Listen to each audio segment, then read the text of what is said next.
మాట్లాడతా ఉంటే మాట్లాడతాడు. ఎప్పుడు మాట్లాడతాడు? దేవుని యొక్క పరిశుద్ధతగా మనం ఎప్పుడైతే జీవిస్తూ నమ్మకంగా ఉంటామో అప్పుడు మనతో మాట్లాడేదానికి దేవుడు అనుమతిస్తాడు. ఇదే ఆజ్ఞలు అంటే. ఆజ్ఞలు పాటించడం అంటే మనము పాత నిబంధన కాలంలో చూస్తే మరి 10 ఆజ్ఞలు కుదించినాడు. మరి గత కొన్ని సంవత్సరాలకు ఎప్పటికీ యెషయా కాలానికి వచ్చేసరికి 5 ఆజ్ఞలకే కుదించినాడు. 5 ఆజ్ఞలు కుదించిన తర్వాత మరి యేసు ప్రభు వచ్చిన కాలానికి 2 ఆజ్ఞలు కుదించి ఆయనే ఒక ఆజ్ఞ పెట్టిపోయాడు. ఒకే ఆజ్ఞ, ఎన్నువలే నీ పొరుగువాణ్ణి. ఆ ఆజ్ఞను మనం పాటించాలి. మనము ఎట్టివారము మట్టివారము అయినే మనము తెలుసుకున్నప్పుడు, పరిశుద్ధ గ్రంథాన్ని మనము చేర్చుకున్నప్పుడు ఇవన్నీ వర్తిస్తాయి.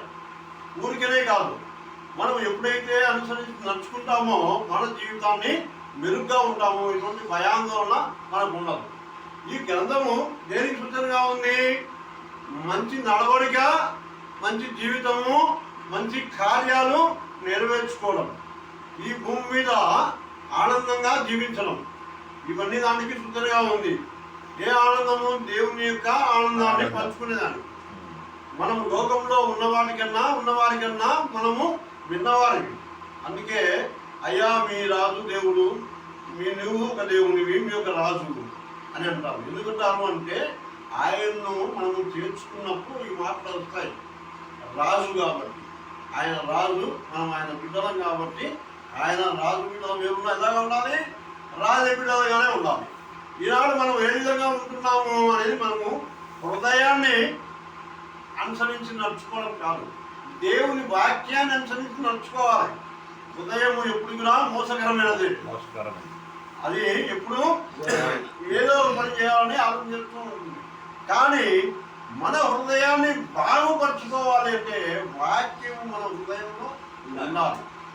ఎల్లవేళలా మరి దివారాత్రము ధ్యానించుకున్నవాడు ధన్యుడు అన్నాడు దావీదు మహారాజు. మరి రాజుగా ఉండి మహారాజుగా చేసి ఆయన ఉత్సాహంగా ఆయన ఇశ్రాయేలు దేశంలో మరి సమాధిలో 2 దూతలను దేవుడే కాపుదల ఎప్పుడు ఈనాటికి కూడా ఉంచినాం. ఆనాటికి కాదు, ఆయన బ్రతికి చనిపోయిన తర్వాత కూడా ఆయన సమాధి దగ్గర దూతలను కాపుదల ఉంచినాం. ఎందుకు ఇచ్చిన దూతలను? దేవుడి యొక్క ఆజ్ఞ ప్రకారము, దేవుని యొక్క ఆలోచన ప్రకారము నడుచుకున్నాడు కాబట్టి, ఆయన యొక్క అనుసారమైన భక్తిలో ఉన్నాడు కాబట్టి దూతలను కాపుదల ఉంచడం జరిగింది. ఊరికే దూతలు ఉన్నారు. నేనున్నా, నాకెవరు తోడు? దేవుడే దేవుడే లోకం తోడు కాదు, నాకు దేవుడే నాకు తోడు. దేవుడు ఆత్మ కనుక ఆత్మతోనూ సత్యముతోనూ ఆరాధించుకున్నాం. మరి ఆత్మతోనూ సత్యంతోనూ ఆరాధించుకోవడము అంటే ఏంది? దేవుని కనపరచడము, మరి దేవుని యొక్క మహిమపరచడము, దేవుని చిత్తానుసారంగా నడుచుకోవడం. ఆజ్ఞలు అనగా బైబిల్ గ్రంథం చదివితే వస్తాయి, రాకుంటే రాదు. ఎవరైనా అంతే. ప్రభువా నీ వాక్యం ద్వారా నాతో మాట్లాడము అన్నప్పుడు దేవుడు మాట్లాడడానికి ముందుకు వస్తాడు. అప్పుడు వాక్యం ధ్యానించుకోవాలి. ఆ వాక్యమే దేవుడై ఉన్నాడు.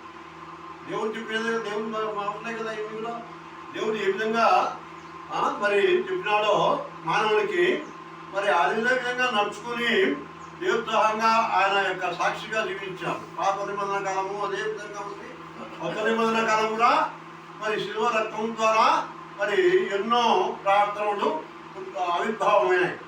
మరి మతాలు, మరి మత గ్రంథాలు తర్వాత తర్వాత వచ్చినట్టువి అన్ని కూడా ముందు రాలేదు.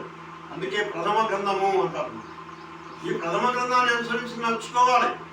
మొట్టమొదటి గ్రంథం ఏదంటే పరిశుద్ధ గ్రంథం. ఏదో కాదు, లోక గ్రంథాలు కాదు ఉండేది. మొట్టమొదటి వచ్చేది గ్రంథం ఏదంటే ఈ పరిశుద్ధ గ్రంథమే. ప్రపంచానికి అధినేత అయిన రారాజు అయిన యేసు ప్రభువుల వారి యొక్క చిత్తానుసారమైన నడుచుకుని జీవించిన వారికే ఈ గ్రంథం వర్తిస్తుంది. వేరే వారికి ఎవరికి వర్తించదు.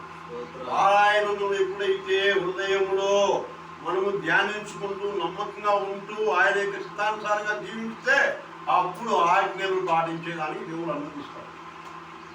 ఆజ్ఞలుగా భయభక్తులతో జీవించడం. ఒక మొట్టమొదటిగా దేవుని యొక్క భయం ఉండాలా. రెండవది లోకము యొక్క భయం ఉండాలా. ఆ తర్వాత దేవుని యొక్క భయం మొట్టమొదటిగా ఉండాలా. లోకం భయం, లోకం ఏమన్నా మన మీద ఏమన్నా నిందలు వేస్తుందేమో అనేది అన్న వేసుకోకుండా కాపాడుకోవాలి. మన ఆత్మరక్షణ మనం కాపాడుకోవాల్సిందే కానీ ఎవరో కాపాడాలి. కాబట్టి మనం ఆత్మరక్షణ కాపాడుకోవాలి అంటే ఏం చేయాలి? మనము బైబిల్ ధ్యానించుకుంటూ ఉండాలి, ప్రార్థన చేయాలి, ధ్యానం దేవుని జ్ఞాపకం చేసుకుంటూ ఉండాలి.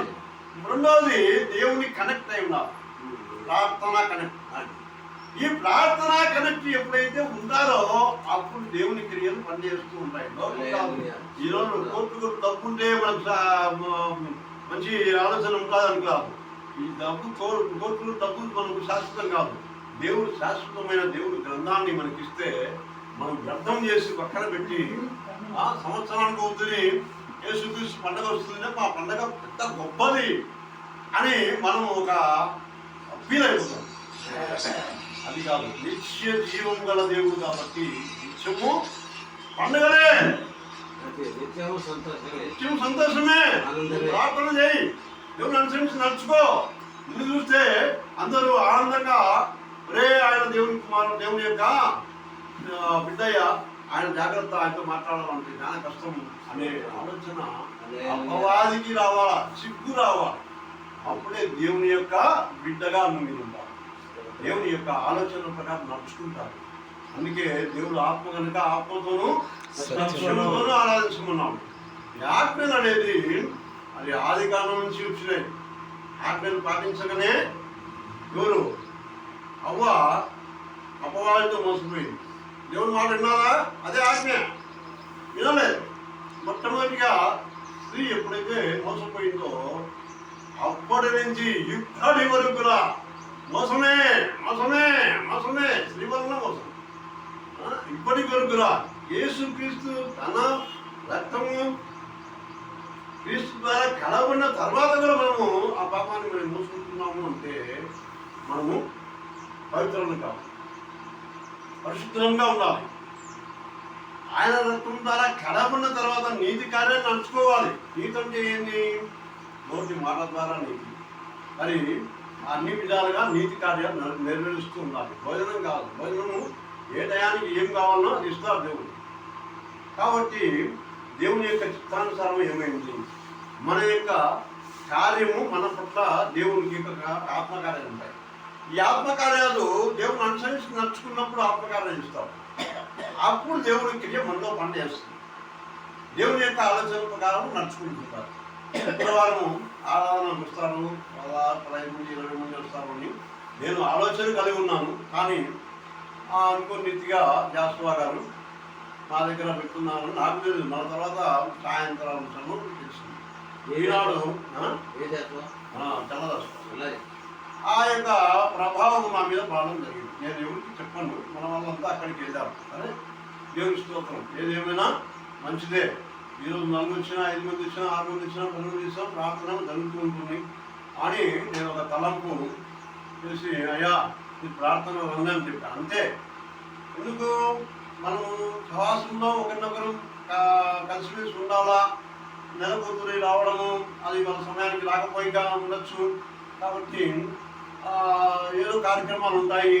మళ్ళా మీరు వచ్చి మేలు పొందుకొని దేవుని యొక్క ఇష్టానుసారంగా జీవించాలని మరి తెలుసుకుంటే కొరకే దేవుడు ఈనాడు మనకు ప్రార్థన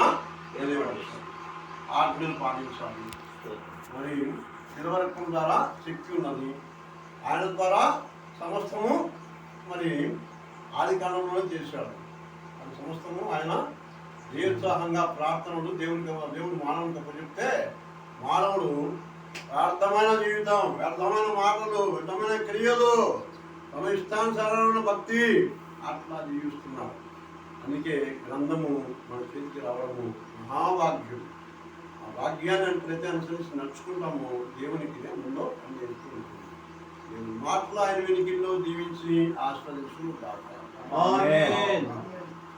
ప్రభునందు దేవుని యొక్క ప్రియమైన దైవ జనాంగమా, ఈనాడు పరిశుద్ధమైన మనము ఏ విధంగా ఉంటున్నాం, ఏ విధంగా జీవిస్తున్నాం అనేది విజ్ఞాపన ప్రార్థనలో మనము కృతజ్ఞతా ప్రార్థన చేయించుకుంటూ ముందుకు వెళ్తాం. ప్రతి ఒక్కరూ కృతజ్ఞతా ప్రార్థన చేయాలి. కృతజ్ఞతలు లేనిది మనము వ్యర్థమైన జీవితంలో ఉండాలి. కృతజ్ఞత చెల్లించాలి. ప్రతిరోజు, ప్రతి గంట, ప్రతి విషయంలో, ప్రతి ఆపదలో, ఆపత్కాలంలోనే కాదు, అన్ని కాలాల్లో దేవుని కృతజ్ఞతలు చెల్లించుకుంటూ మన జీవితాన్ని ముందుకు కొనసాగాలి.